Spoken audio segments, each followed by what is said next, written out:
Hello दोस्तों, नमस्कार दोस्तों। स्वागत है फिर से आपके अपने यूट्यूब चैनल एस स्टडी 2.0 में। दोस्तों आज हम बात करेंगे इंडिया जी के, वर्ल्ड जी के, रेलवे जी के इम्पोर्टेंट 35 क्वेश्चन। कितना 35 क्वेश्चन देखेंगे RRB, group D, NTPC all exam के लिए। तो दोस्तों हमको बताइएगा 35 क्वेश्चन में से आप कितना सही कर सकते हैं, आप कमेंट बॉक्स में भी बताइएगा।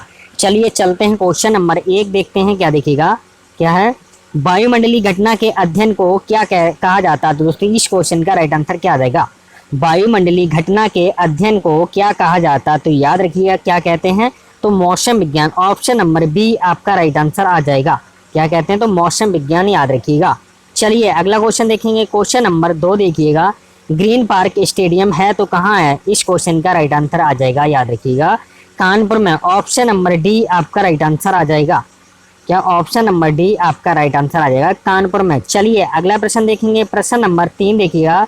पृथ्वी से टकराने वाली पराबैंगनी विकिरण किसके अपक्षय के कारण होता है? दोस्तों किसके अपक्षय के कारण होता है? तो याद रखिएगा ओजोन। ऑप्शन नंबर सी आपका राइट आंसर आ जाएगा। इसके ओजोन यानी कि O3 के कारण, याद रखिएगा।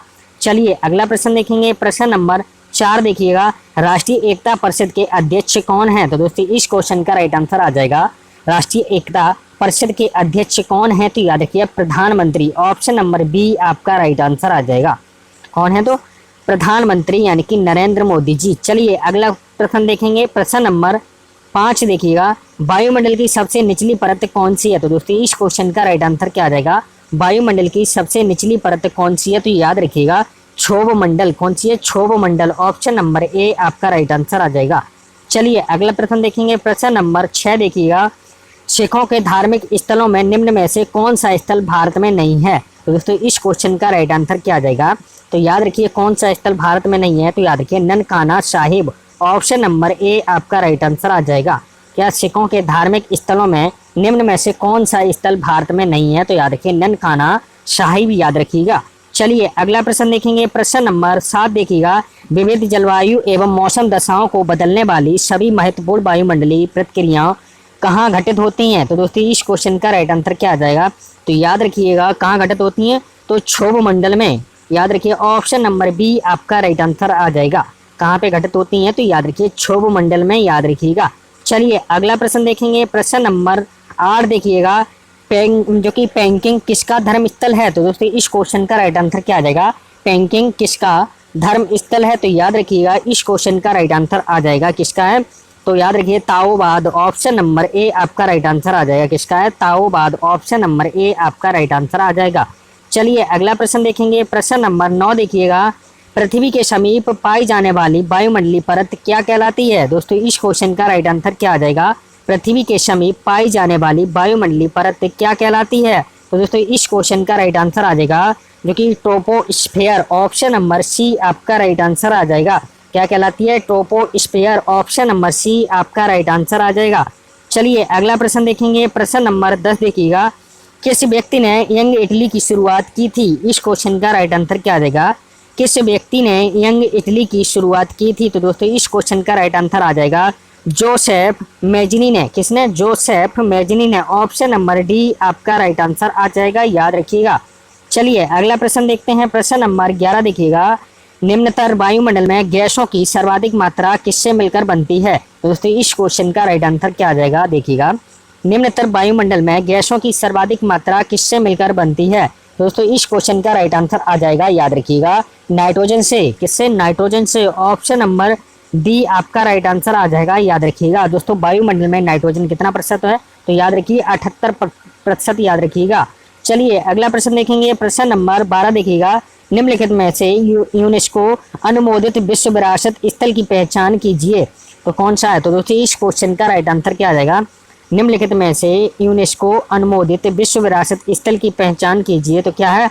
तो याद रखिएगा दोस्तों इस क्वेश्चन का राइट आंसर आ जाएगा जो कि अजंता की गुफाएं, काशी विश्वनाथ मंदिर, आगरा किला, यानी कि ऑप्शन नंबर डी यानी कि ऑल, याद रखिएगा। क्या? उपरोक्त सभी। ऑप्शन नंबर डी आपका राइट आंसर आ जाएगा। चलिए अगला प्रश्न देखेंगे, प्रश्न नंबर 13 देखिए। वायु में नाइट्रोजन का प्रतिशत कितना होता है? तो दोस्तों इस क्वेश्चन का राइट आंसर क्या आ जाएगा? वायु में नाइट्रोजन का प्रतिशत कितना होता है? तो याद रखिएगा 78.03%। ऑप्शन नंबर सी आपका राइट आंसर आ जाएगा, याद रखिएगा। चलिए अगला प्रश्न देखेंगे। प्रश्न नंबर 14 देखिएगा क्या है, निम्नलिखित में से किस स्थल को यूनेस्को की विश्व विरासत के स्थलों की सूची में शामिल किया गया है। तो किस स्थल को किया गया है, इस क्वेश्चन का राइट आंसर आ जाएगा आगरा का किला, याद रखिएगा, जो कि अभी बताए थे दोस्तों। ऑप्शन नंबर सी आपका राइट आंसर आ जाएगा। क्या निम्नलिखित में से किस स्थल को यूनेस्को की विश्व विरासत के स्थलों की सूची में शामिल किया गया है, तो आगरा का किला को याद रखिएगा। चलिए अगला प्रश्न देखेंगे। प्रश्न नंबर 15 देखिएगा, पृथ्वी की सतह के ठीक भूमध्य रेखा के ऊपर लगभग 16 किलोमीटर ऊंचाई तक और ध्रुवों के ऊपर 8 किलोमीटर तक वायुमंडल जोन को क्या कहा जाता है। तो दोस्तों इस क्वेश्चन का राइट आंसर क्या आ जाएगा, क्या कहते हैं जोन को। तो दोस्तों इस क्वेश्चन का राइट आंसर आ जाएगा क्षोभ मंडल। ऑप्शन नंबर सी आपका राइट आंसर आ जाएगा। क्या पृथ्वी की सतह के ठीक भूमध्य रेखा के ऊपर लगभग 16 किलोमीटर ऊंचाई तक और ध्रुवों के ऊपर 8 किलोमीटर की तक की वायुमंडल जोन को क्या कहा जाता है, तो क्षोभ मंडल, याद रखिएगा। चलिए अगला प्रश्न देखेंगे। प्रश्न नंबर 16 देखिएगा, भारत की शुरुआत में ट्रेन की गति क्या थी। तो दोस्तों इस क्वेश्चन का राइट आंसर क्या आ जाएगा, भारत की शुरुआत में ट्रेन की गति क्या थी। तो याद रखिएगा इस क्वेश्चन का राइट आंसर आ जाएगा 34 किलोमीटर। ऑप्शन नंबर सी आपका राइट आंसर आ जाएगा। कितनी थी, 34 किलोमीटर प्रति घंटा, याद रखिएगा। चलिए अगला क्वेश्चन देखेंगे। क्वेश्चन नंबर 17 देखिएगा, रेल लाइन की लंबाई के अनुसार दुनिया में भारतीय रेलवे की स्थिति क्या है।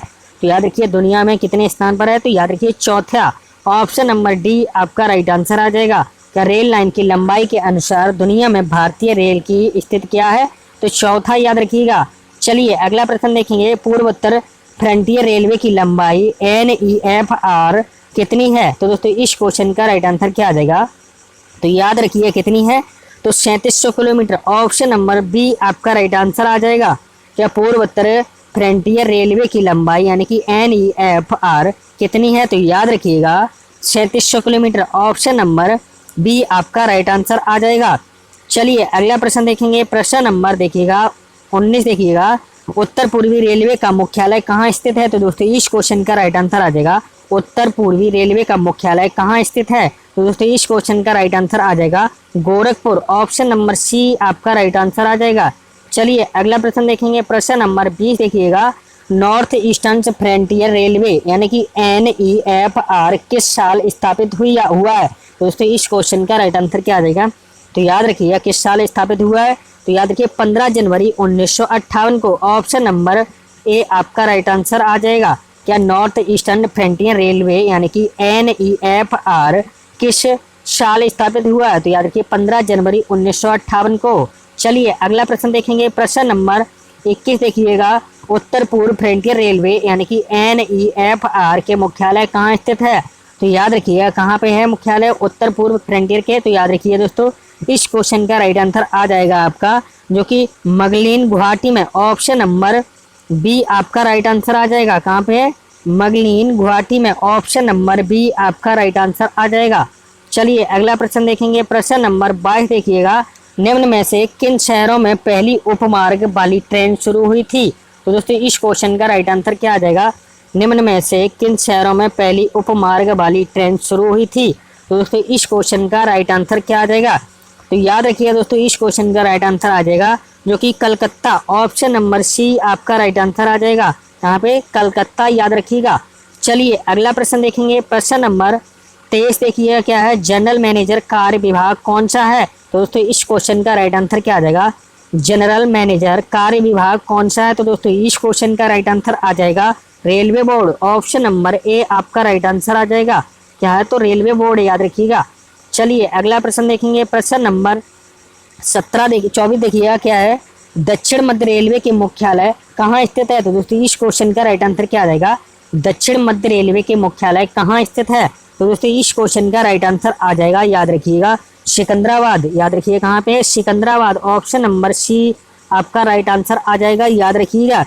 चलिए अगला प्रश्न देखेंगे। प्रश्न नंबर देखिएगा 25 देखेंगे, उत्तरीय रेलवे का मुख्यालय कहाँ स्थित है। तो दोस्तों इस क्वेश्चन का राइट आंसर क्या आ जाएगा, तो याद रखिए उत्तरीय रेलवे का मुख्यालय जो कि याद रखिएगा नई दिल्ली। ऑप्शन नंबर ए आपका राइट आंसर आ जाएगा।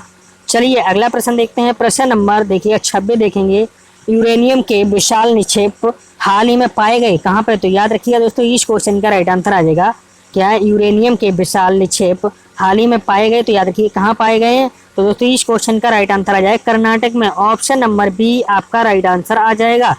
चलिए अगला प्रश्न देखते हैं, प्रश्न नंबर 27 देखेंगे, भारत में तेल की पहली प्रसंस्करणशाला स्थापित की गई थी, तो दोस्तों कहाँ की गई थी, इस क्वेश्चन का राइट आंसर क्या आ जाएगा।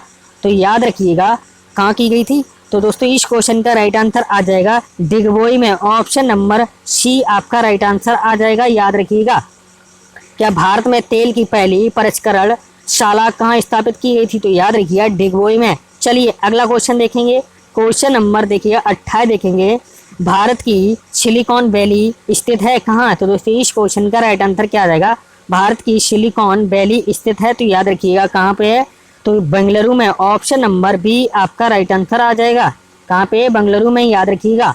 चलिए अगला क्वेश्चन देखते हैं, क्वेश्चन नंबर 29 देखिएगा, कोयना हाइड्रो इलेक्ट्रिक परियोजना किस राज्य में स्थित है, तो दोस्तों इस क्वेश्चन का राइट आंसर क्या आ जाएगा, कोयना हाइड्रो इलेक्ट्रिक परियोजना किस राज्य में स्थित है, तो दोस्तों इस क्वेश्चन का राइट आंसर आ जाएगा महाराष्ट्र में, ऑप्शन नंबर ए आपका राइट आंसर आ जाएगा। कहाँ पे, तो महाराष्ट्र में, याद रखिएगा। चलिए अगला प्रश्न देखेंगे, प्रश्न नंबर 30 देखिएगा, निम्नलिखित में से ऊर्जा का जो कि अपार पारंपरिक स्रोत कौन सा है, तो दोस्तों इस क्वेश्चन का राइट आंसर क्या आ जाएगा, तो याद रखिए दोस्तों इस क्वेश्चन का राइट आंसर आ जाएगा बायोगैस, क्या ऑप्शन नंबर डी आपका राइट आंसर आ जाएगा। क्या निम्नलिखित में से ऊर्जा का अपारंपरिक स्रोत कौन सा है, तो याद रखिए बायोगैस। चलिए अगला प्रश्न देखते हैं, प्रश्न नंबर 31 देखिएगा, क्या है, निम्नलिखित में से कौन सा शिपयार्ड यानी कि भारतीय नौसेना के लिए युद्धपोतों का निर्माण करता है, तो याद रखिए कौन सा शिपयार्ड है, तो दोस्तों इस क्वेश्चन का राइट आंसर आ जाएगा कोचीन शिपयार्ड, याद रखिएगा, ऑप्शन नंबर बी आपका राइट आंसर आ जाएगा।